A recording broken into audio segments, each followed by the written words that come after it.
பாளையங்கோட்டையில் ஆஸ்துரையினுடைய கல்லறை இருக்கிற பொழுது தூத்துக்குடியில் இதற்கு ஒரு மணி மண்டபம். வாஞ்சையர் ஆஸ்துரையை சுட்டுக் கொடுக்கிறார். உண்மையை சொல்லுவதற்கு இந்த கடிதமே மிகப்பெரிய சான்றாக. இப்பதான் முக்கியமான வரி.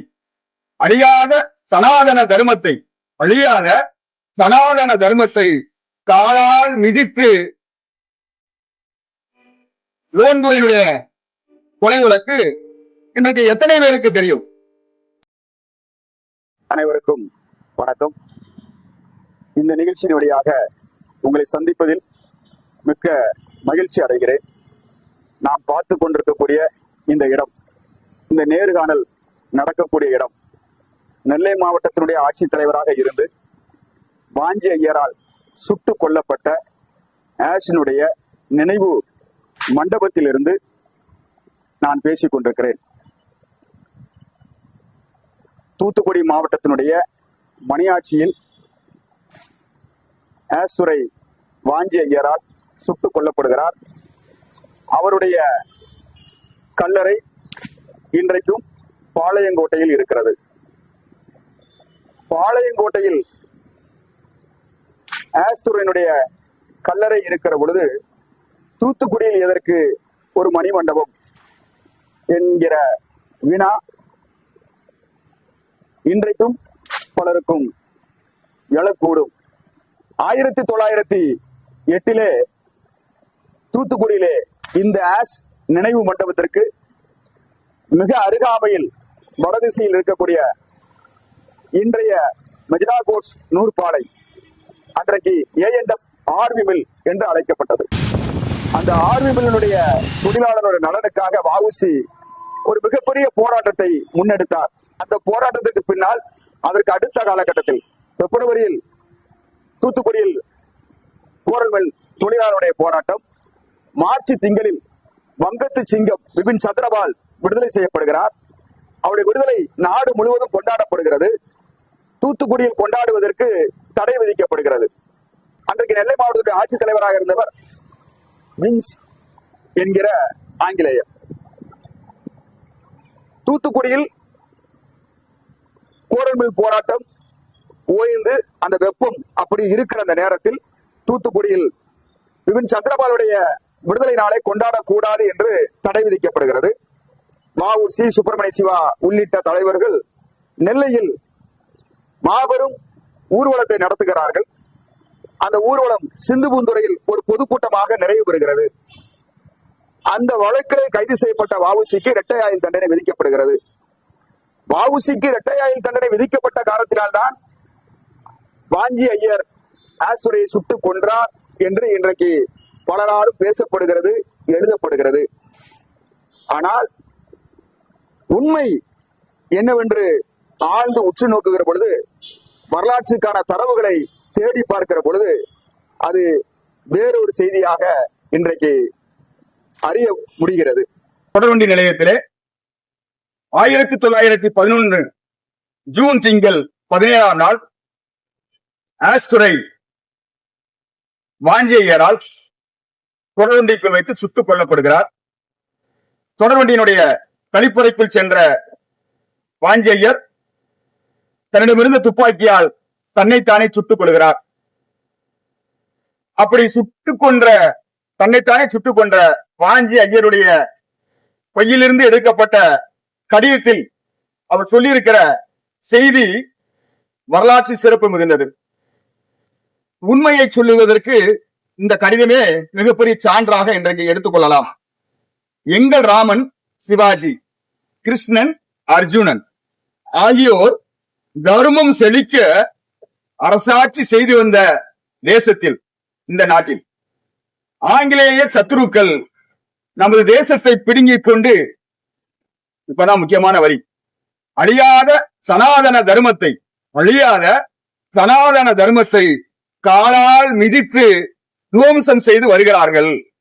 அப்படி என்றால் அழிக்கப்படக்கூடாத, காக்கப்பட வேண்டிய சனாதன தர்மத்தை காலால் மிதித்து துவம்சம் செய்து அழித்துக் கொண்டிருக்கிறார் என்று வாஞ்சி ஐயருடைய சட்டை பையிலிருந்து எடுக்கப்பட்ட கடிதம் சொல்லுகிறது.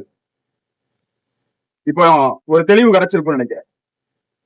வாஞ்சி ஐயர்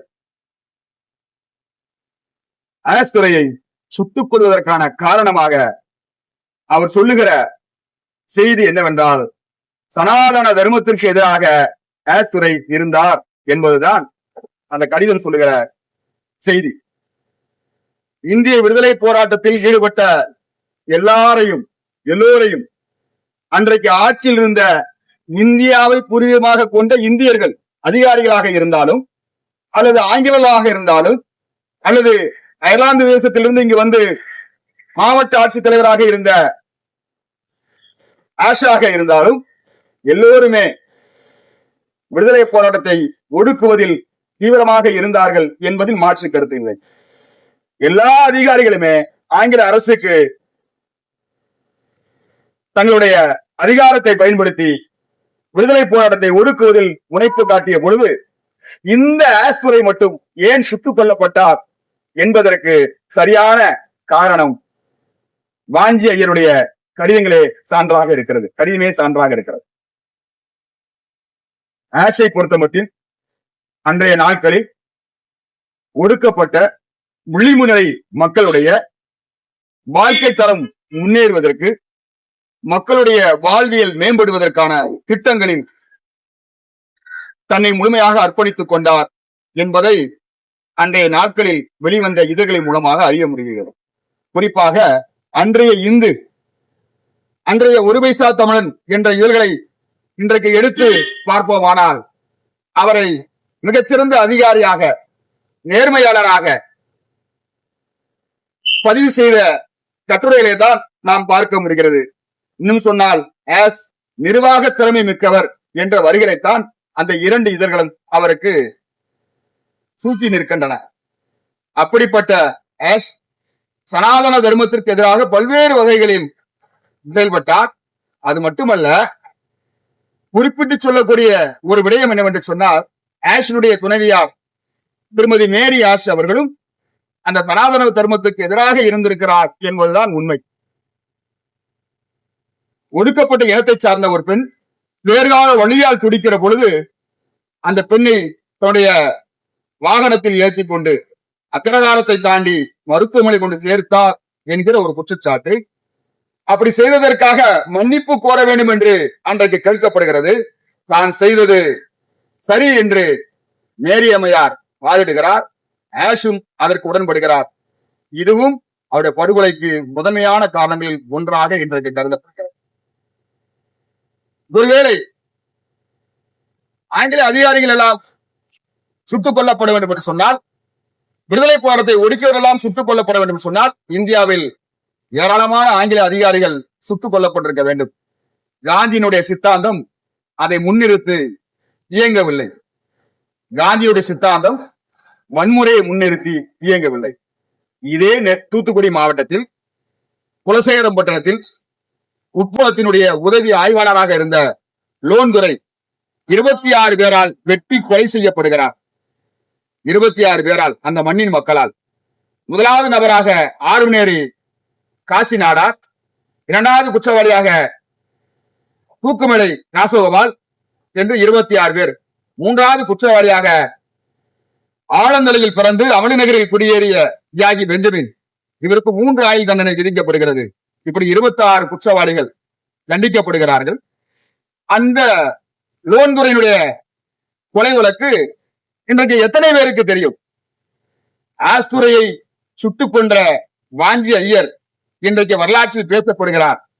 அதே வெள்ளை ஆங்கிலேய அதிகாரி, இவரை போன்ற ஒரு அதிகாரி, உப்பளத்தினுடைய உதவி ஆய்வாளர் லோன்துரை வெட்டி கொல்லப்படுகிறார். அந்த வழக்கு பலருக்கும் தெரியாது, பலராலும் பேசப்படவில்லை. ஏனென்றால் இங்கே சுட்டுக் கொல்லப்பட்டவரால் இந்த வழக்கு பேசப்படுகிறது. அங்கே பிற்படுத்தப்பட்ட, ஒடுக்கப்பட்ட சமூகத்தை சார்ந்தவர்களால் அந்த படுகொலை நிகழ்த்தப்படுகிறது. எனவே அது வரலாற்றில் பதிவு செய்யப்படவில்லை. பதிவு செய்யப்படவில்லை என்று சொல்வதற்கு பதிலாக அது வரலாற்றில் பெரிதாக பேசப்படவில்லை. அந்த வழக்கு முழுவதையும் ஆய்வு செய்து அதற்கான சான்றுகளை நீதிமன்றத்தில் நடந்த வழக்கு வாதங்களை வாஞ்சியருடைய பையிலிருந்து கைப்பற்றப்பட்ட வாஞ்சியருடைய பையிலிருந்து கைப்பற்றப்பட்ட கடிதத்தை நெல்லை மாவட்டத்தில் ஒடுக்கப்பட்ட மக்களுடைய வாய்மொழி தகவல்களை எல்லாவற்றையும் பதிவு செய்து மருத்துவர் ஜெயராமன் அவர்கள், புதுக்கோட்டை மாவட்டத்தில் இருக்கக்கூடிய மருத்துவர் ஜெயராமன் அவர்கள் ஆஸ் படுகொலை புனைவும் வரலாறும் என்கிற நூலை விரிவாக எழுதியிருக்கிறார். அந்த நூலை வாங்கி படிக்கிற பொழுது வரலாற்றில் மறைக்கப்பட்ட, பிரிக்கப்பட்ட பல செய்திகளை தமிழ் சமூகம் அறிந்து கொள்ளும். அந்த நூல் நாம் படிக்க வேண்டிய நூல்களில் ஒன்று. ஆஷினுடைய